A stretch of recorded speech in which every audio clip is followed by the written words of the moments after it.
Leibniz. Leibniz, 1646 to 1716, was one of the supreme intellects of all time, but as a human being he was not admirable.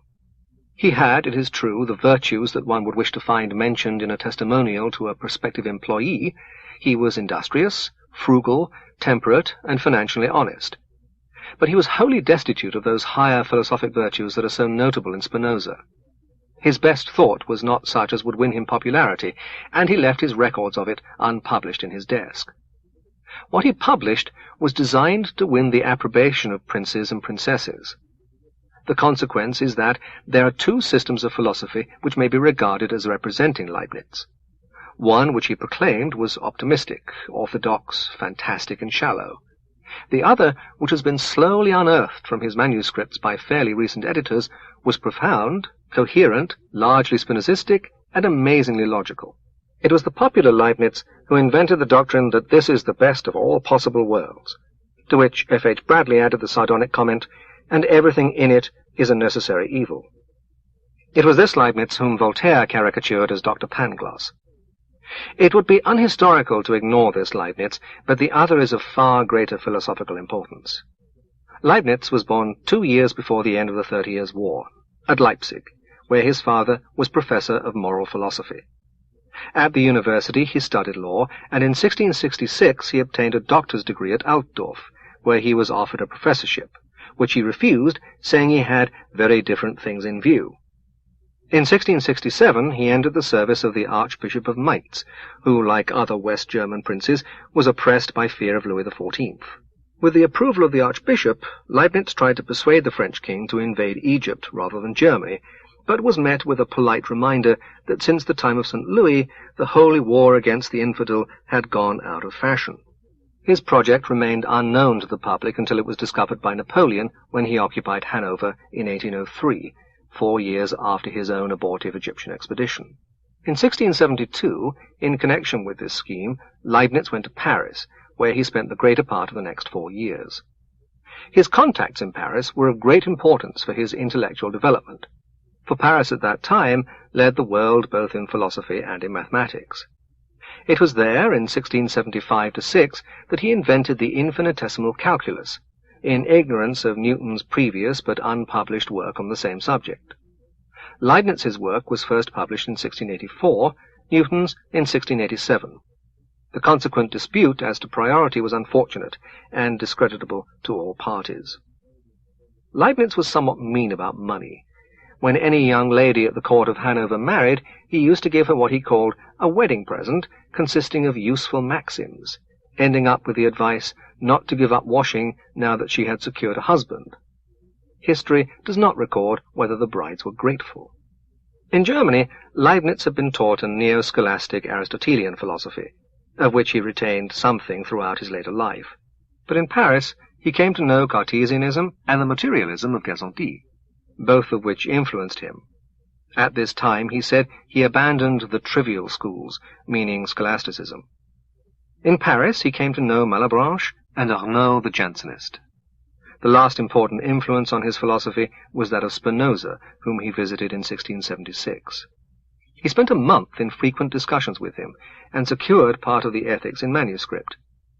In later years, he joined in decrying Spinoza and minimized his contacts with him, saying he had met him once, and Spinoza had told some good anecdotes about politics. His connection with the House of Hanover, in whose service he remained for the rest of his life, began in 1673. From 1680 onwards, he was their librarian at Wolfenbüttel, and was officially employed in writing the history of Brunswick. He had reached the year 1005 when he died. The work was not published till 1843. Some of his time was spent on a project for the reunion of the churches, but this proved abortive. He travelled to Italy to obtain evidence that the Dukes of Brunswick were connected with the Este family. But in spite of these services, he was left behind at Hanover when George I became King of England. The chief reason being that his quarrel with Newton had made England unfriendly to him. However, the Princess of Wales, as he told all his correspondents, sided with him against Newton. In spite of her favour, he died neglected.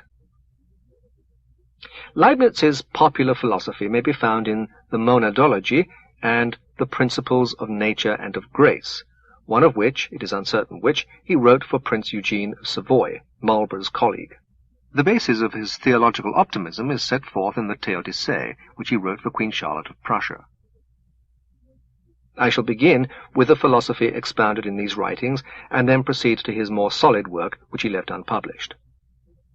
Like Descartes and Spinoza, Leibniz based his philosophy on the notion of substance, but he differed radically from them as regards the relation of mind and matter, and as regards the number of substances. Descartes allowed three substances: God and mind and matter. Spinoza admitted God alone. For Descartes, extension is the essence of matter. For Spinoza, both extension and thought are attributes of God. Leibniz held that extension cannot be an attribute of a substance. His reason was that extension involves plurality, and can therefore only belong to an aggregate of substances. Each single substance must be unextended. He believed, consequently, in an infinite number of substances, which he called monads. Each of these would have some of the properties of a physical point, but only when viewed abstractly. In fact, each monad is a soul. This follows naturally from the rejection of extension as an attribute of substance. The only remaining possible essential attribute seemed to be thought. Thus, Leibniz was led to deny the reality of matter and to substitute an infinite family of souls. The doctrine that substances cannot interact, which had been developed by Descartes' followers, was retained by Leibniz and led to curious consequences. No two monads, he held, can ever have any causal relation to each other. When it seems as if they had, appearances are deceptive. Monads, as he expressed it, are windowless. This led to two difficulties, one in dynamics, where bodies seem to affect each other, especially in impact, the other in relation to perception, which seems to be an effect of the perceived object upon the percipient. We will ignore the dynamical difficulty for the present, and consider only the question of perception. Leibniz held that every monad mirrors the universe, not because the universe affects it, but because God has given it a nature which spontaneously produces this result. There is a pre-established harmony between the changes in one monad and those in another, which produces the semblance of interaction. This is obviously an extension of the two clocks, which strike at the same moment because each keeps perfect time. Leibniz has an infinite number of clocks, all arranged by the Creator to strike at the same instant, not because they affect each other, but because each is a perfectly accurate mechanism. To those who thought the pre-established harmony odd, Leibniz pointed out what admirable evidence it afforded of the existence of God. Monads form a hierarchy, in which some are superior to others in the clearness and distinctness with which they mirror the universe. In all there is some degree of confusion in perception, but the amount of confusion varies according to the dignity of the monad concerned. A human body is entirely composed of monads, each of which is a soul, and each of which is immortal. But there is one dominant monad, which is what is called the soul of the man of whose body it forms part. This monad is dominant, not only in the sense of having clearer perceptions than the others, but also in another sense. The changes in a human body, in ordinary circumstances, happen for the sake of the dominant monad. When my arm moves, the purpose served by the movement is in the dominant monad, that is, my mind, not in the monads that compose my arm. This is the truth of what appears to common sense as the control of my will over my arm. Space, as it appears to the senses, and as it is assumed in physics, is not real, but it has a real counterpart, namely the arrangement of the monads in a three-dimensional order according to the point of view from which they mirror the world. Each monad sees the world in a certain perspective peculiar to itself. In this sense we can speak, somewhat loosely, of the monad as having a spatial position. Allowing ourselves this way of speaking, we can say that there is no such thing as a vacuum. Every possible point of view is filled by one actual monad, and by only one. No two monads are exactly alike. This is Leibniz's principle of the identity of indiscernibles. In contrasting himself with Spinoza, Leibniz made much of the free will allowed in his system. He had a principle of sufficient reason, according to which nothing happens without a reason. But when we are concerned with free agents, the reasons for their actions incline without necessitating. What a human being does always has a motive, but the sufficient reason of his action has no logical necessity. So at least Leibniz says when he is writing popularly, but as we shall see, he had another doctrine which he kept to himself after finding that Arnauld thought it shocking. God's actions have the same kind of freedom. He always acts for the best, but he is not under any logical compulsion to do so. Leibniz agrees with Thomas Aquinas that God cannot act contrary to the laws of logic, but he can decree whatever is logically possible, and this leaves him a great latitude of choice. Leibniz brought into their final form the metaphysical proofs of God's existence. These had a long history. They begin with Aristotle, or even with Plato. They were formalized by the scholastics, and one of them, the ontological argument, was invented by St. Anselm. This argument, though rejected by St. Thomas, was revived by Descartes. Leibniz, whose logical skill was supreme, stated the arguments better than they had ever been stated before. That is my reason for examining them in connection with him. Before examining the arguments in detail, it is as well to realize that modern theologians no longer rely upon them. Medieval theology is derivative from the Greek intellect. The God of the Old Testament is a God of power. The God of the New Testament is also a God of love. But the God of the theologians, from Aristotle to Calvin, is one whose appeal is intellectual. His existence solves certain puzzles which otherwise would create argumentative difficulties in the understanding of the universe. This deity, who appears at the end of a piece of reasoning like the proof of a proposition in geometry, did not satisfy Rousseau, who reverted to a conception of God more akin to that of the Gospels. In the main, modern theologians, especially such as are Protestant, have followed Rousseau in this respect. The philosophers have been more conservative. In Hegel, Lotze, and Bradley, arguments of the metaphysical sort persist, in spite of the fact that Kant professed to have demolished such arguments once for all. Leibniz's arguments for the existence of God are four in number. They are 1. The ontological argument, 2. The cosmological argument, 3. The argument from the eternal truths, 4. The argument from the pre-established harmony, which may be generalized into the argument from design, or the physico-theological argument, as Kant calls it. We will consider these arguments successively. The ontological argument depends upon the distinction between existence and essence. Any ordinary person or thing, it is held, on the one hand exists, and on the other hand has certain qualities, which make up his or its essence. Hamlet, though he does not exist, has a certain essence. He is melancholy, undecided, witty, etc. When we describe a person, the question whether he is real or imaginary remains open, however minute our description may be. This is expressed in scholastic language by saying that, in the case of any finite substance, its essence does not imply its existence. But in the case of God, defined as the most perfect being, St. Anselm, followed by Descartes, maintains that essence does imply existence, on the ground that a being who possesses all other perfections is better if he exists than if he does not, from which it follows that if he does not, he is not the best possible being. Leibniz neither wholly accepts nor wholly rejects this argument. It needs to be supplemented, so he says, by a proof that God, so defined, is possible. He wrote out a proof that the idea of God is possible, which he showed to Spinoza when he saw him at The Hague. This proof defines God as the most perfect being, that is, as the subject of all perfections, and a perfection is defined as a simple quality which is positive and absolute, and expresses without any limits whatever it does express.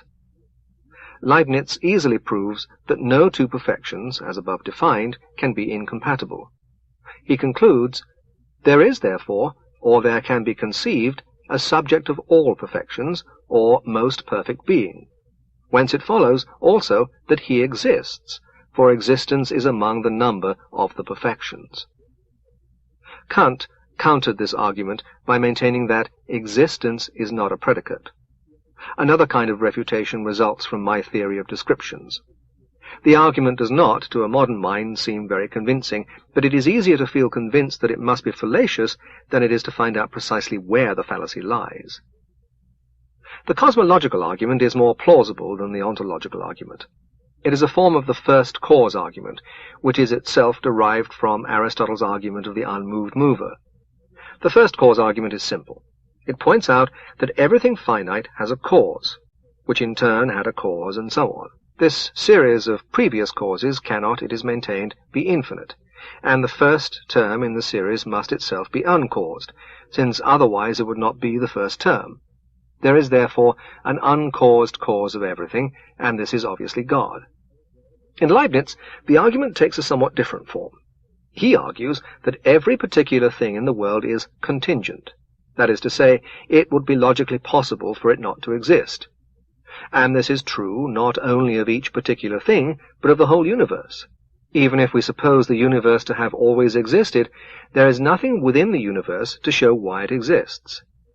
But everything has to have a sufficient reason, according to Leibniz's philosophy. Therefore, the universe as a whole must have a sufficient reason, which must be outside the universe.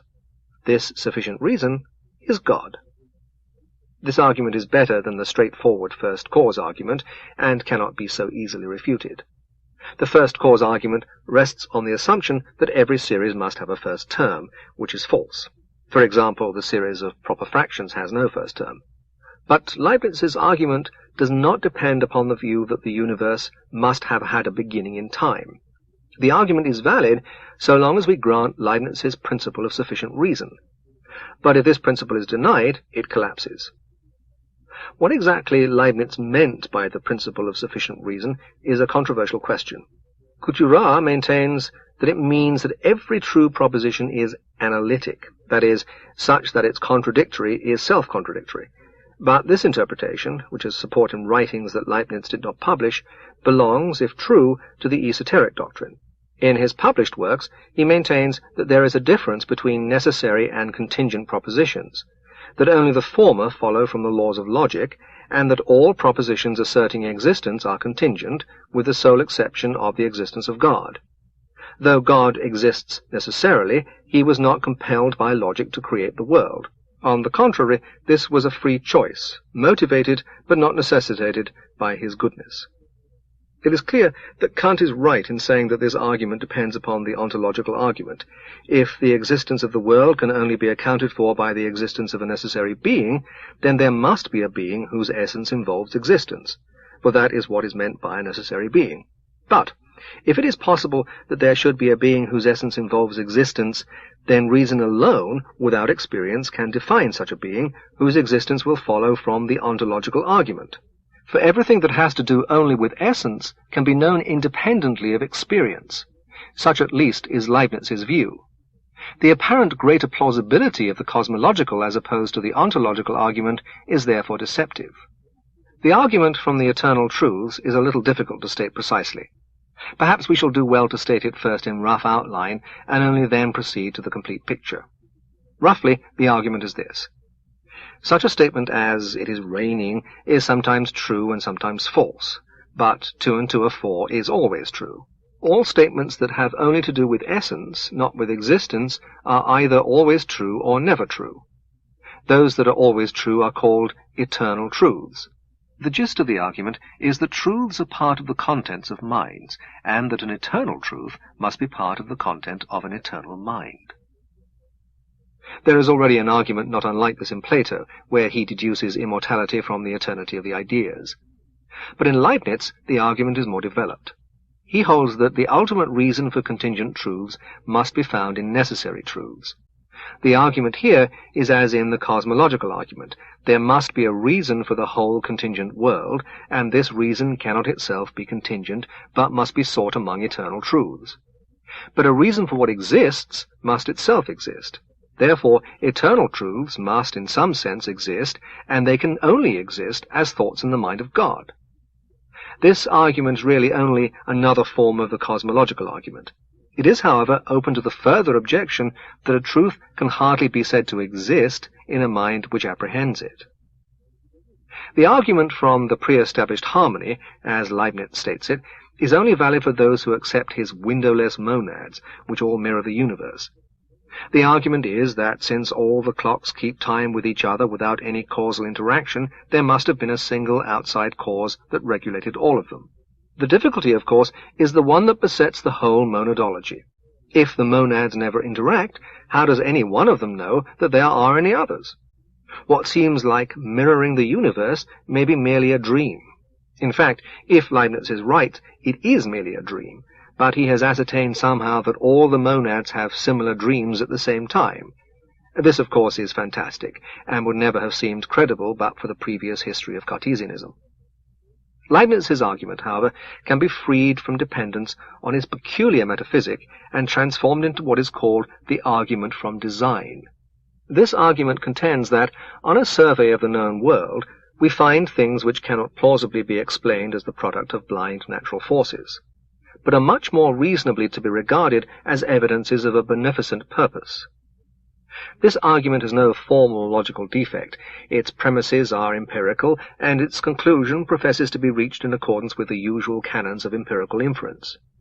The question whether it is to be accepted or not turns therefore not on general metaphysical questions, but on comparatively detailed considerations. There is one important difference between this argument and the others, namely, that the God whom, if valid, it demonstrates, did not have all the usual metaphysical attributes. He need not be omnipotent or omniscient. He may be only vastly wiser and more powerful than we are. The evils in the world may be due to his limited power. Some modern theologians have made use of these possibilities in forming their conception of God. But such speculations are remote from the philosophy of Leibniz, to which we must now return. One of the most characteristic features of that philosophy is the doctrine of many possible worlds. A world is possible if it does not contradict the laws of logic. There are an infinite number of possible worlds, all of which God contemplated before creating the actual world. Being good, God decided to create the best of the possible worlds, and he considered that one to be the best which had the greatest excess of good over evil. He could have created a world containing no evil, but it would not have been so good as the actual world. That is because some great goods are logically bound up with certain evils.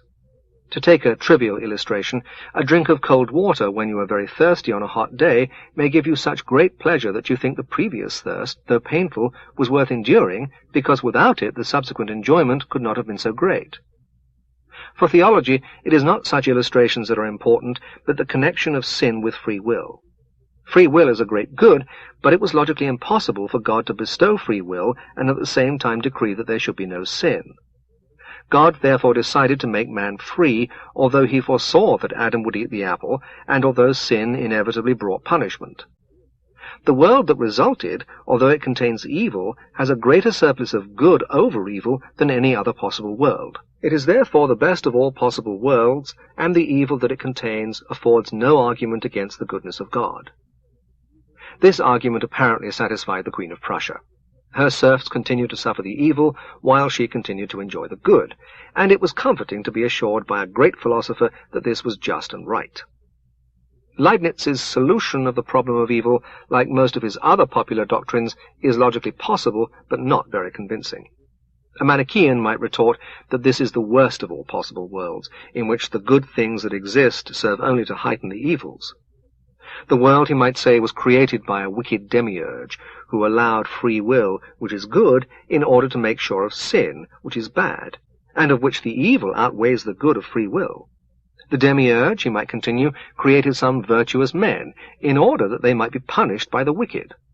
For the punishment of the virtuous is so great an evil that it makes the world worse than if no good men existed. I am not advocating this opinion, which I consider fantastic. I am only saying that it is no more fantastic than Leibniz's theory.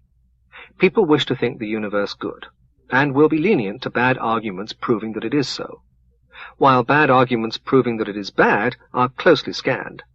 In fact, of course, the world is partly good and partly bad, and no problem of evil arises unless this obvious fact is denied. I come now to Leibniz's esoteric philosophy, in which we find reasons for much that seems arbitrary or fantastic in his popular expositions, as well as an interpretation of his doctrines which, if it had become generally known, would have made them much less acceptable. It is a remarkable fact that he so imposed upon subsequent students of philosophy that most of the editors who published selections from the immense mass of his manuscripts preferred what supported the received interpretation of his system and rejected as unimportant essays which prove him to have been a far more profound thinker than he wished to be thought. Most of the texts upon which we must rely for an understanding of his esoteric doctrine were first published in 1901 or 1903, in two works by Louis Couturat. One of these was even headed by Leibniz with the remark, "Here I have made enormous progress." But in spite of this, no editor thought it worth printing until Leibniz had been dead for nearly 2 centuries. It is true that his letters to Arnauld, which contain a part of his more profound philosophy, were published in the 19th century, but I was the first to notice their importance. Arnauld's reception of these letters was discouraging. He writes, "I find in these thoughts so many things which alarm me, and which almost all men, if I am not mistaken, will find so shocking, that I do not see of what use a writing can be which apparently all the world will reject." This hostile opinion no doubt led Leibniz thenceforth to adopt a policy of secrecy as to his real thoughts on philosophical subjects. The conception of substance, which is fundamental in the philosophies of Descartes, Spinoza, and Leibniz, is derived from the logical category of subject and predicate. Some words can be either subjects or predicates. For example, I can say, "The sky is blue," and "blue is a color." Other words, of which proper names are the most obvious instances, can never occur as predicates, but only as subjects, or as one of the terms of a relation. Such words are held to designate substances. Substances, in addition to this logical characteristic, persist through time unless destroyed by God's omnipotence, which one gathers never happens. Every true proposition is either general, like "all men are mortal," in which case it states that one predicate implies another, or particular, like "Socrates is mortal," in which case the predicate is contained in the subject, and the quality denoted by the predicate is part of the notion of the substance denoted by the subject.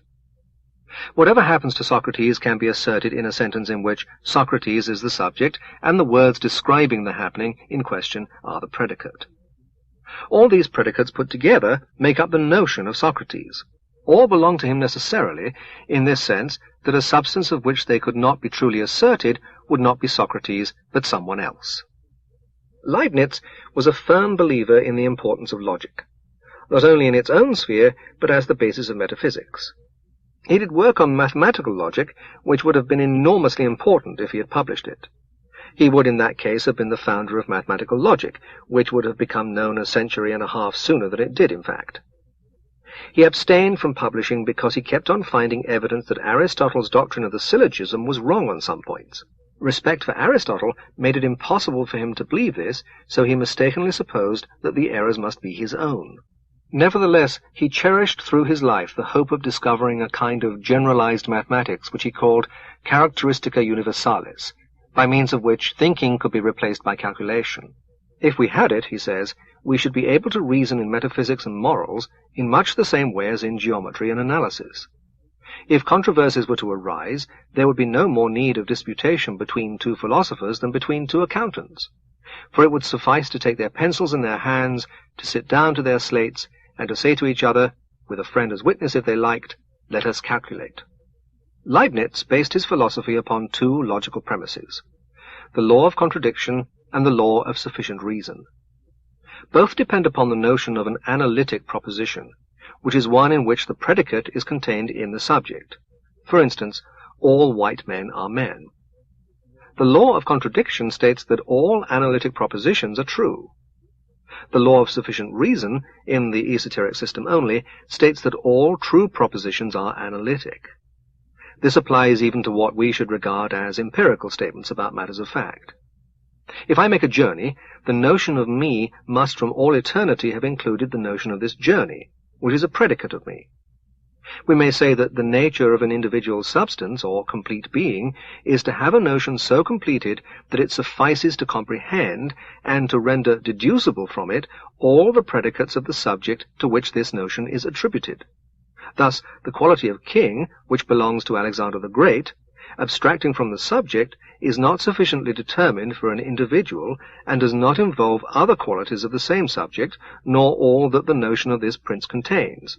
Whereas God, seeing the individual notion, or haexiety of Alexander, sees in it at the same time the foundation and the reason of all the predicates which can be truly attributed to him, as, for example, whether he would conquer Darius and Porus, even to knowing a priori, and not by experience, whether he died a natural death or by poison, which we can only know by history.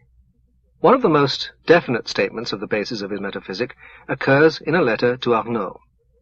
In consulting the notion which I have of every true proposition, I find that every predicate, necessary or contingent, past, present, or future, is comprised in the notion of the subject, and I ask no more. The proposition in question is of great importance, and deserves to be well established, for it follows that every soul is as a world apart, independent of everything else except God, that it is not only immortal, and so to speak, impassible, but that it keeps in its substance traces of all that happens to it. He goes on to explain that substances do not act on each other, but agree through all mirroring the universe, each from its own point of view. There can be no interaction because all that happens to each substance is part of its own notion, and eternally determined if that substance exists. This system is evidently just as deterministic as that of Spinoza. Arnauld expresses his horror of the statement, which Leibniz had made, that the individual notion of each person involves once for all everything that will ever happen to him. Such a view is evidently incompatible with the Christian doctrine of sin and free will. Finding it ill-received by Arnauld, Leibniz carefully refrained from making it public. For human beings, it is true, there is a difference between truths known by logic and truths known by experience. This difference arises in two ways. In the first place, although everything that happens to Adam follows from his notion, if he exists, we can only ascertain his existence by experience. In the second place, the notion of any individual substance is infinitely complex, and the analysis required to deduce his predicates is only possible for God.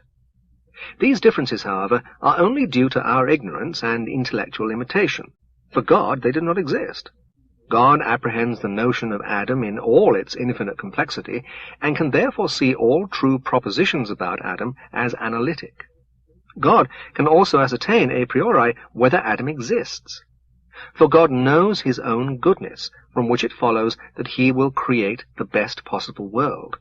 And he also knows whether or not Adam forms part of this world. There is therefore no real escape from determinism through our ignorance. There is, however, a further point which is very curious. At most times, Leibniz represents the creation as a free act of God, requiring the exercise of his will. According to this doctrine, the determination of what actually exists is not affected by observation, but must proceed by way of God's goodness. Apart from God's goodness, which leads him to create the best possible world, there is no a priori reason why one thing should exist rather than another. But sometimes in papers not shown to any human being, there is a quite different theory as to why some things exist and others, equally possible, do not. According to this view, everything that does not exist struggles to exist, but not all possibles can exist because they are not all compossible. It may be possible that A should exist, and also possible that B should exist, but not possible that both A and B should exist. In that case, A and B are not compossible. Two or more things are only compossible when it is possible for all of them to exist. Leibniz seems to have imagined a sort of war in the limbo inhabited by essences, all trying to exist. In this war, groups of compossibles combine, and the largest group of compossibles wins, like the largest pressure group in a political contest. Leibniz even uses this conception as a way of defining existence. He says, "The existent may be defined as that which is compatible with more things than is anything incompatible with itself." That is to say, if A is incompatible with B, while A is compatible with C and D and E, but B is only compatible with F and G, then A, but not B, exists by definition.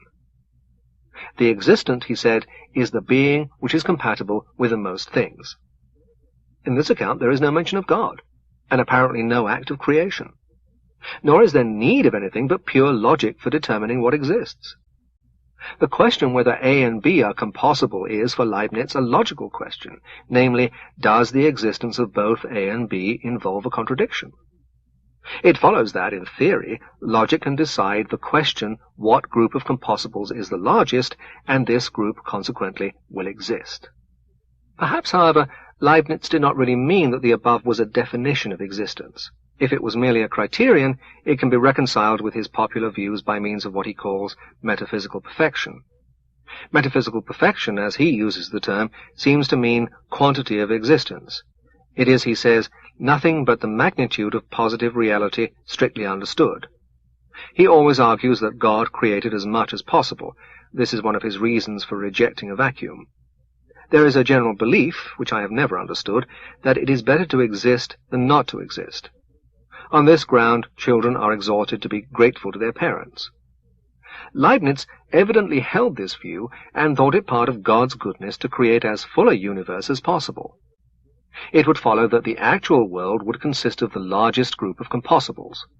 It would still be true that logic alone, given a sufficiently able logician, could decide whether a given possible substance would exist or not.